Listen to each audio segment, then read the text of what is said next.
교수님 안녕하세요. 안녕하세요. 네, 저는 박수빈 변호사입니다. 안녕하세요. 저는 이숙진입니다. 네, 반갑습니다. 맞습니다. 네. 교수님 요즘 팬데믹 상황이 지속되면서 돌봄 노동에 대한 이야기들 그리고 우리 사회의 어떤 좀 더 나은 민주주의를 위한 많은 고민들의 얘기들이 많이 나오고 있는데요. 오늘 관련해서 돌봄 노동에 대한 이야기를 좀 나눠볼까 합니다. 좋은 말씀 많이 주셨으면 좋겠습니다. 네. 제가 교수님 요새 뉴스나 이런 거를 많이 봐도 그렇고 돌봄 노동에 대한 언급이 좀 많이 늘었다는 생각이 들더라고요. 요새 왜 이렇게 돌봄에 대한 얘기들이 많이 나오게 된 걸까요?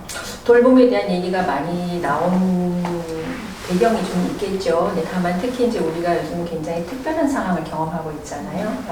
팬데믹, 코로나19로 인해서 모든 게 좀 다 중지돼 버린, 스탑돼 버린 이런 상황인데, 이런 상황에서는 사실 그 전에 보이지 않았던 모습들이 아마 새롭게 좀 재조명되거나 다시금 보아지는 그런 영역이 있는 것 같아요. 그 대표적인 영역이 돌봄 영역이 아닌가 저는 그렇게 생각하는데요.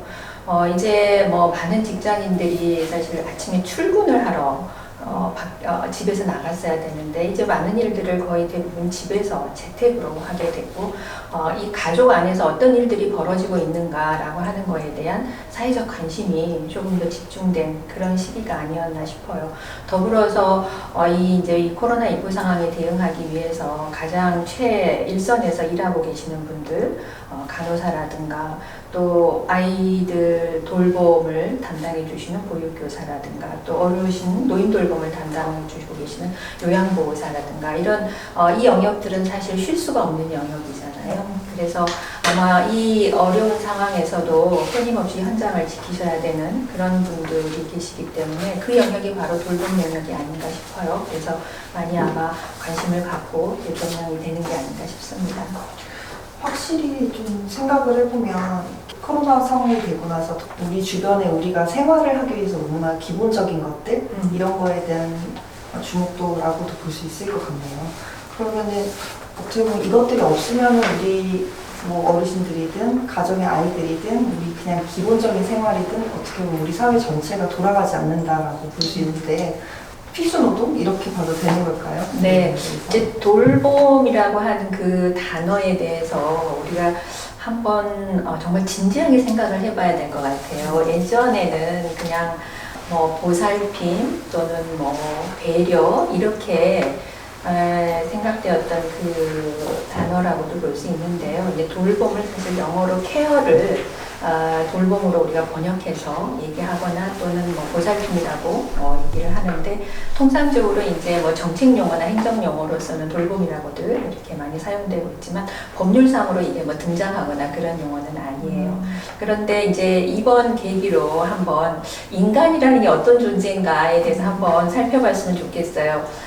우리 박 변호사님도 그렇지만 아마 어렸을 때부터 지금까지 인간은 아주 독립적이고 자율적이게 한다. 그리고 그 목표를 향해서 간다라고 생각하실 수 있잖아요. 그런데 한번 다시 생각해보면 태어나자마자 우리는 누군가의 돌봄이 없이는 독립적인 인간이 될 수가 없었어요.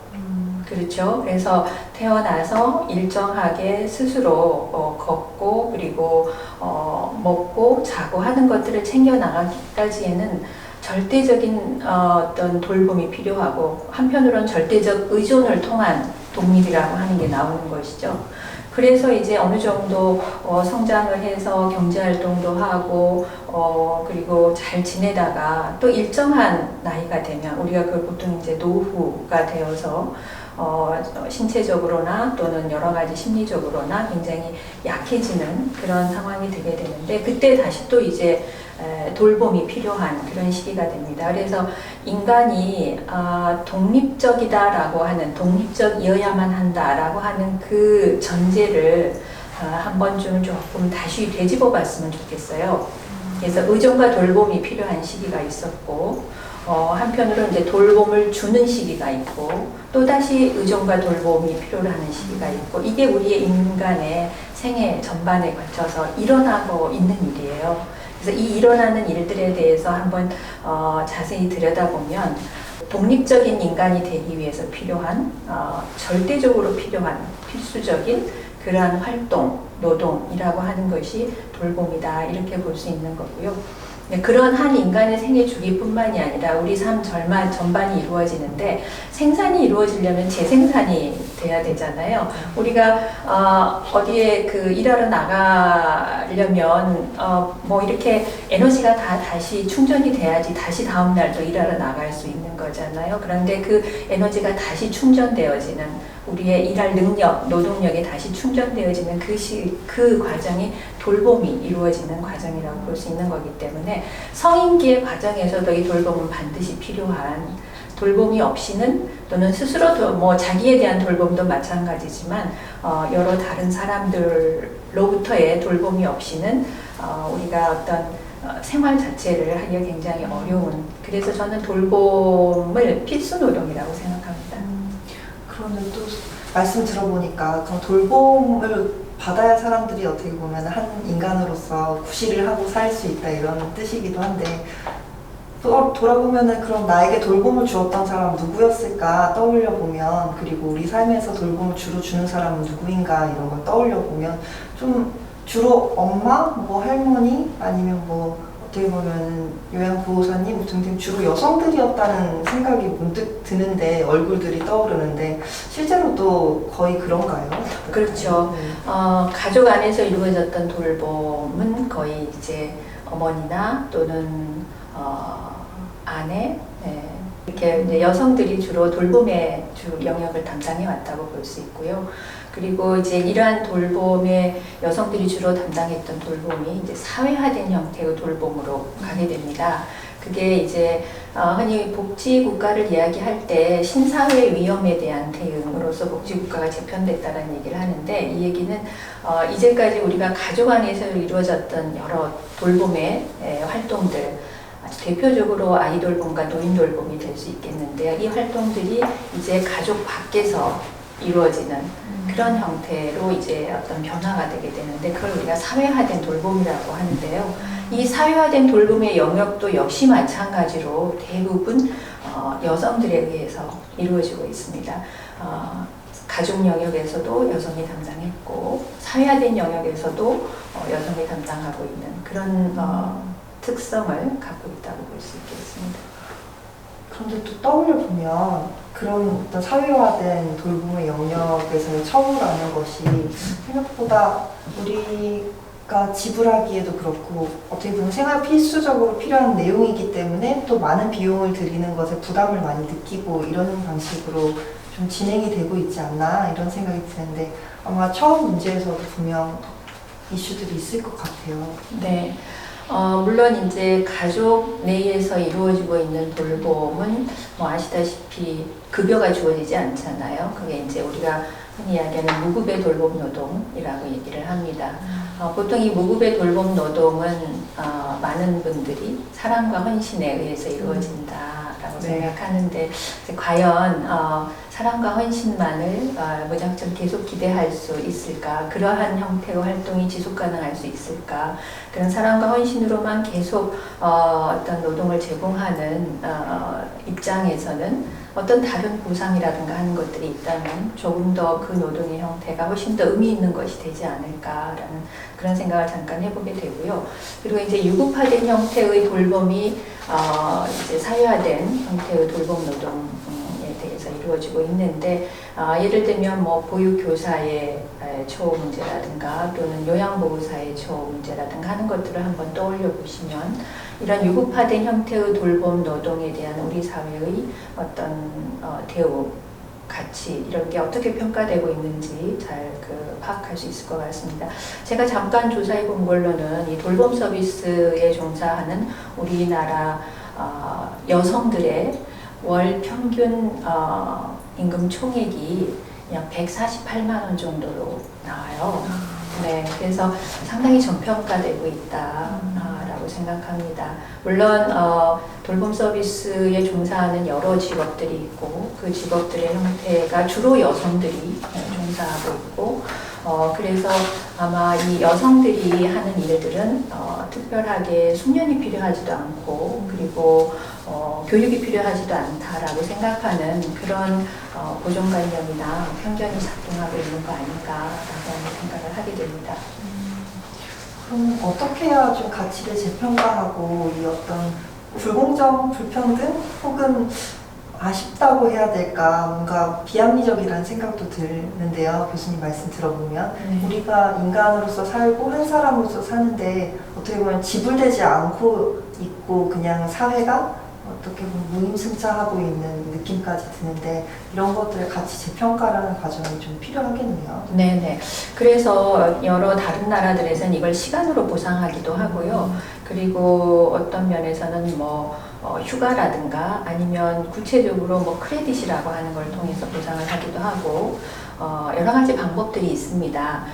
예를 들면 이제 무급의 돌봄 노동, 특히 이제 출산, 양육, 돌봄과 같은 형태의 그 돌봄에 대해서는 크레딧을 축적하는 걸 통해서 예를 들어서 그 크레딧을 12개월, 24개월 또는 36개월 이런 형태로 부여하고 국가가 부여를 하고요. 그 부여된 크레딧이 이제 노후에 그 연금을 받을 때 그 시기에 그 연금의 그 가입 기간으로 산정되어지는 그런 방식을 취하는 나라들도 있고요. 또 그 유급화된 돌봄 서비스 노동의 가치, 그 저평가된 가치를 다시 새롭게 들여다보기 위해서 비교 가치라고 하는 개념을 가지고 이러한 직종이 과연 다른 직종과 비교했을 때 이렇게 임금이 낮는 것이 타당한가라고 하는 것에 대한 직종에 대한 평가를 별도로 하는 작업들도 진행을 하고 있습니다. 그래서 조금 더 우리 모두가 관심을 가진다면 이 문제들을 좀 해결해 나갈 수 있지 않을까 그렇게 생각합니다. 네, 굉장히 정책적으로 개발이 돼야 될 부분 같네요. 네. 현재 그럼 우리나라에서는 그런 것들이 좀 도입이 거의 안 돼 있을 텐데 그럼 이 상황에서 이 돌봄 노동을 하거나 가정에서 무급 노동을 하는 여성들이 맞이하는 어떤 상황이라던가 이런 현실들은 좀 어떤가요? 제가 네, 일단 많은 여성들이 사실은 유급의 경제 활동을 하기 위한 노력들을 많이 하고 있잖아요. 물론 그러한 부분은 그러한 부분대로 존중받고 인정받아야 되고 또 자녀를 돌보고 가족 내에서 돌봄의 노동을 하는 여성들의 그러한 어떤 활동은 그 활동대로 인정받고 존중받아야 된다고 생각합니다. 그래서 이제 저는 크게 두 가지의 관점에서 우리가 이 돌봄에 대해서 좀 접근을 했으면 하는 생각인데요. 하나는 이제 좋은 돌봄으로 가야 되겠다라고 하는 것이고요. 다른 하나는 함께 돌봄의 형태로 좀 가야 되겠다라고 하는 겁니다. 좋은 돌봄을 좀 말씀을 드리면 좋은 돌봄이라고 하는 거는 결국 돌봄에 종사하는 돌봄을 받는 사람과 돌봄을 주는 사람, 돌봄 이용자와 돌봄 수급자가 서로 아주 평등한 관계에서 말처럼 쉽지는 않겠지만 네, 평등한 관계에서 서로의 어떤 일에 대해서 존중하는 그리고 그러한 가치가 보상이 되는 상태에서 좋은 돌봄이 이루어질 수가 있어요. 그래서 돌봄 서비스의 종사자들의 처우 부분은 곧 좋은 돌봄이 이루어지는 지름길이다. 저는 그렇게 생각을 하고요. 더불어서 이제 이와 관련된 여러 가지 제도적인 장치들이 좀 되어야 되겠다라고 보고 특히 이제 함께 돌봄과 관련해서 좀 말씀드리고 싶은 것은 돌봄을 권리적인 측면에서 우리가 좀 접근해야 할 것 같아요. 이제 무슨 말씀이냐 하면 돌봄을 할 권리, 돌봄을 받을 권리라고 하는 면에서 우리가 이제까지 돌봄을 주는 사람과 받는 사람을 다시 한번 떠올려보자는 거죠. 어떻게 보면 많은 남성들이 돌봄을 할 권리로부터 본의 아니게 배제당하거나 그러한 권리를 인정받지 못하고 있을 수도 있습니다. 많은 남성들이 어떻게 보면 아이를 키우면서 또는 주변에 자기가 아주 그 특별히 사랑하는 사람, 특별히 어떤 친밀한 관계에 있는 사람 또는 그렇지 않은 이웃들, 공동체를 돌보는 것에 대한 어떤 유의미한 가치를 본의 아니게 박탈당했다라고도 볼 수 있는 거거든요. 네.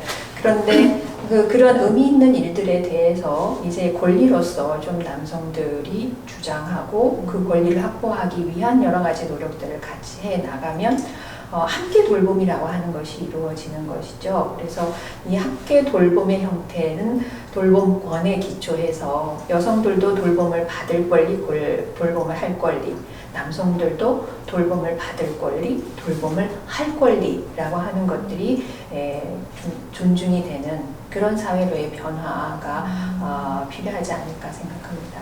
교수님 말씀 들어보니까 떠오르는 이야기들이 있는데요.